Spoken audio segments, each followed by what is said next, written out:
ಮಂಗಲೋ ಹರಿವಂಶ ರಾಮನಿಗೆ ಜಯ ಮಂಗಲೋ ಭರತ ಲಕ್ಷ್ಮಣರಿಗೆ ಜಯ ಮಂಗಲೋ ಭರತ ಲಕ್ಷ್ಮಣರಿಗೆ ಜಯ ಮಂಗಲೋ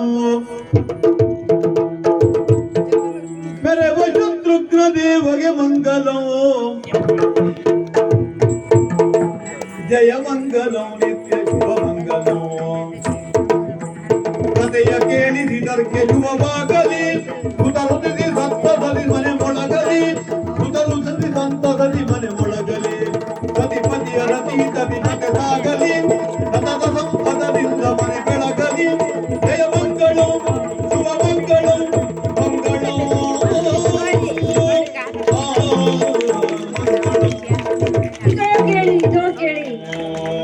ವಿಶ್ವಂಬರಂ ಪರಮಾತ್ಮನ ಲೀಲೆ ವಿಶ್ವವಿದಂ ವಿಷ್ಣುಮಯಂ. ಇದು ಒಂದು ಪ್ರಾಜ್ಞರು ಹೇಳುವಂತಹ ಒಂದು ವಾಕ್ಯವಾಗಿದೆ. ಈ ನಮ್ಮ ಬದುಕು ಆ ದೇವರ ಪ್ರಸಾದವೇ ಅಲ್ಲವೇ? ಬದುಕಿನಲ್ಲಿ ಭಾಗ್ಯವನ್ನ ಆತ ಕೊಟ್ಟಿದ್ದಾನೆ ಅಂತಾದರೆ ಅದು ಅವನಿಚ್ಛೆಯೇ.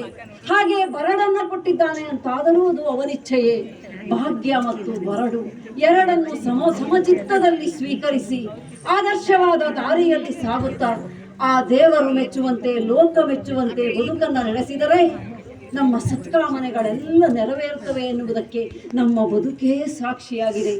ಈ ದಶರಥ ದೇವತೆಗಳನ್ನೇ ಸಂತೃಪ್ತಪಡಿಸುವಂತಹ ಸದಾವಕಾಶವೊಂದು ಬಂತು. ಆ ನೆಲೆಯಲ್ಲಿ ಪುತ್ರರಿಲ್ಲ ಎನ್ನುವ ಕೊರತೆಯನ್ನ ಈ ಪುತ್ರ ಕಾಮೇಷ್ಟಿ ಸಾಕಾರಗೊಳಿಸಿತು. ಇಂತಹ ಒಂದು ಪವಿತ್ರವಾದ ಕಥೆಯನ್ನ ಪುತ್ರ ಕಾಮೇಷ್ಟಿ ಅಥವಾ ಶಂಬರಾಸುರ ವಧೆ ಎನ್ನುವಂತಹ ಕಥೆಯನ್ನ ಶ್ರವಣ ಮಾಡಿ ಆಡಿಸಿದರೆ ಆ ಭಗವಂತ ಅವರಿಗೆ ಆ ಸತ್ಸಂತಾನವನ್ನು ಕರುಣಿಸುತ್ತಾನೆ ಎನ್ನುವುದರಲ್ಲಿ ಯಾವ ಅನುಮಾನವೂ ಇಲ್ಲ.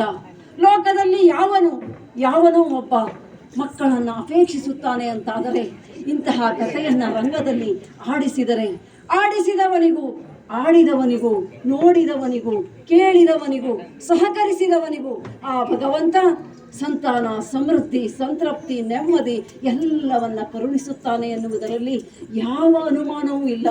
ಮಡದಿಯರೇ, ನಮ್ಮ ಜೀವನ ಸಾರ್ಥಕವಾಯಿತು.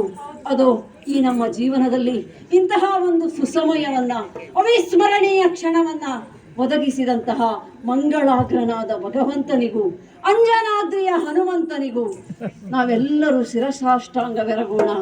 ಲೋಕಾಃ ಸಮಸ್ತಾಃ ಸುಖಿನೋ ಭವಂತು. ನಮೋ ನಮಃ ನಮೋ ನಮಃ ನಮೋ ನಮಃ.